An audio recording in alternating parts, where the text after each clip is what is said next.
우리가 치료를 통해서 바꾸고 싶어 하는 것.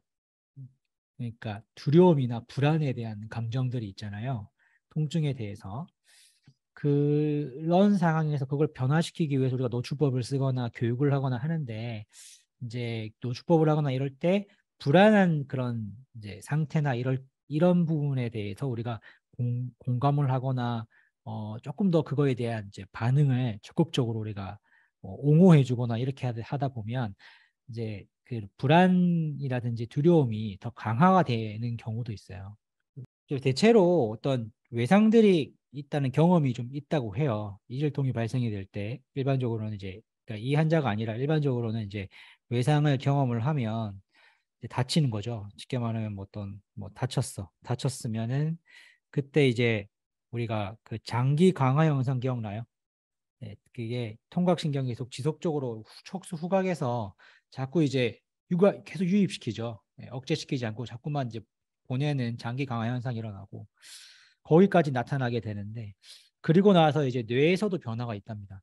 이질통이 있는 사람이 이제 없는 사람과 이렇게 비교를 해보면 이질통이 있는 사람들은 이제 뇌에서 그 없는 사람에 비해서 활성화되는 영역들이 좀 다르다고 하거든요.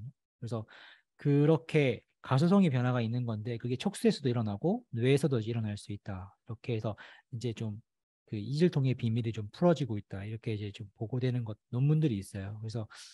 그래서 이제 제가 한번 외상에 대한 유무를 좀 확인해 보는 것도 좀 필요하지 않을까 이제 생각이 좀 들었고요. 다만 이렇게 민감하다면 그 3년 뭐 아니죠. 뭐 3년 전에도 굉장히 허리가 굉장히 많이 아파가지고 그걸 막 울면서 표현을 하고 조금 비일상적이진 않잖아요. 이런 양상들이. 그렇다라고 하면은 우리가 이제 노출을 시킬 때 직접적으로 노출을 시키지 말고 심상 노출법도 있거든요. 상상을 통해서 그거를 떠올려 보게 하는 거죠. 누군가 아, 네, 뭐 붓으로 긁습니다. 지금 내가 허리가 조금 굉장히 불편합니다. 지금 반응이 어떠신가요? 자, 이제는 누군가 손으로 가볍게 터치합니다. 가볍게 문지르고 가볍게 대고 있습니다. 아주 솜을 대듯이 가벼운 촉각으로 누군가 됩니다. 이런 식으로 이제 얘기를 해서 그 감각에 대해서 이제 조금 먼저 그려보게 하는 것도 필요합니다. 왜냐하면 이게 결국은 그 뇌의 가소성 변화가 있다. 결국은 체성 감각을 처리해야 되는 영역들이 체성 감각으로 들어가기 전에 선피질로 들어가게 되거든요. 이럴 경우에는 선피질로 들어가게 되는데 선피질은 또 감정적인 부분들을 같이 처리하게 돼 있어요. 그리고 또 다른 영역들도 같이 들어가는 거죠.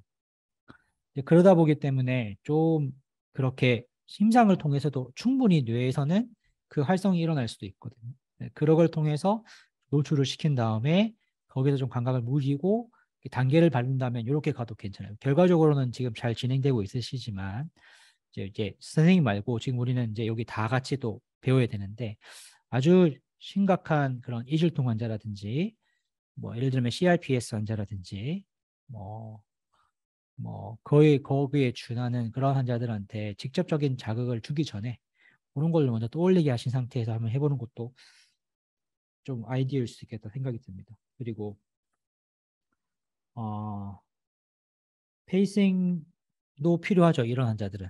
네, 그러니까 우리가 노출법이라는 것은 결국은 그 사람도 힘이 있어야 할 수 있는 거거든요. 이 정도의 내 자극은 내가 한번 해볼래라는 의지가 있어야 되는 건데 이제 뭐 너무 통증의 경계심이 커요.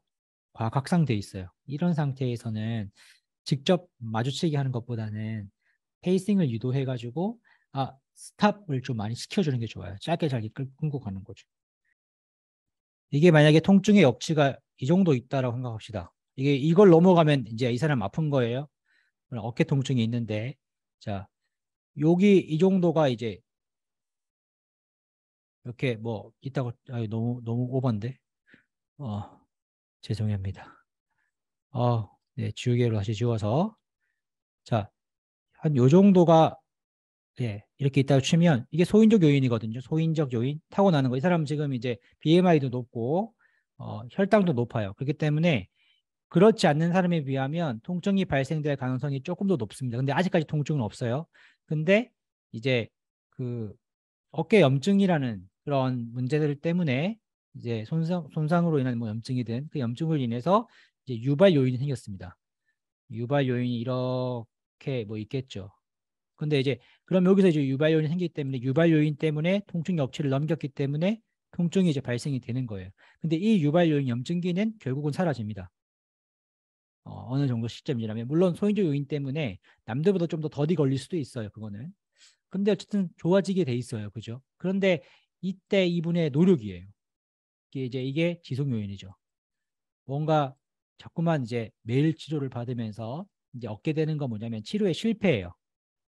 그러니까 우리가 어떻게 되죠? 통증에 대해서 매일 받으면서 지나치게 집중하고 자꾸 실패하게 되면 조금씩 더 무력해지게 되고 뭐 MRI 찍어야 되는 거 아니야? 뭐 이렇게 하면서 이제 수술해야 되겠다. 뭐 이렇게 이제 하면서 좀 자신감이 없어지게 되죠. 그러면 이제 우리가 공부했던 이제 파국화, 낮은 자기 혼응감, 그다음에 또 이분은 또 그 CSI 검사하면서 스트레스가 중요한 요인이 될 수 있겠다라는 여러 가지 다양한 지속 요인들을 찾아냈단 말이에요. 그죠?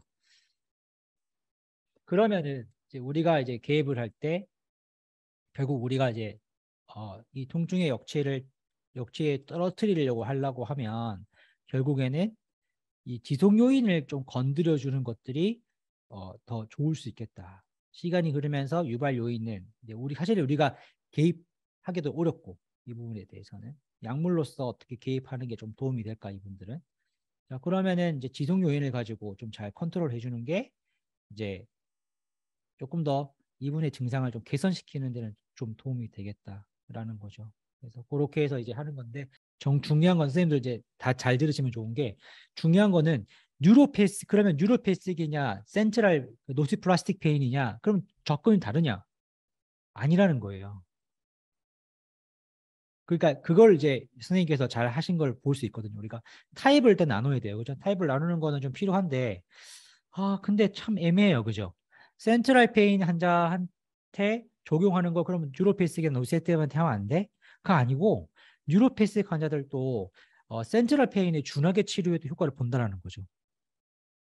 그러니까 우리가 파트 1에서 폴라치스가 하이브리드 어프로치를 했잖아요. 그러면서 막 센트럴 페인에 우리가 해야 되는 여러 가지 기법들이 이제 심리적인 중재가 쫙 나옵니다. 그죠?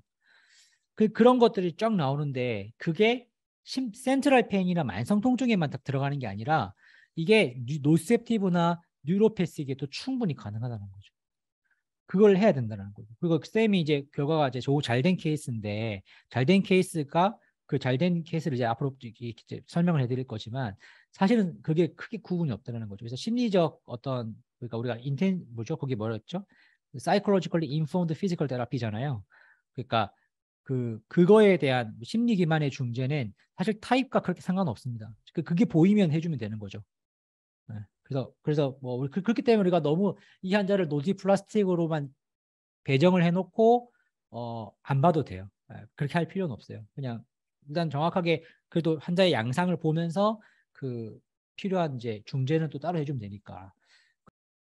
더불어서 그래서 이제 여러분들이 좀 계속 같이 공부하기 위해서 제가 자꾸 이런 장을 자꾸 마련하거든요. 케이스 스터디도 마련하고 파트 2 공부하신 분들은 이제 또 따로 무료 스터디 따로 있고 그다음에 3 공부하신 분들은 또 남아서 추가적으로 또 계속 주차별로 또 저랑 같이 훈련을 할 거고 강의만 끝나고 그냥 끝나는 게 아니라 이게 듣는다고 바로 안 되거든요. 그래서 계속 이 훈련을 이제 저하고 같이 좀 하셨으면 좋겠어요. 물론 여기 오신 분들은 잘 하시는 분들이지만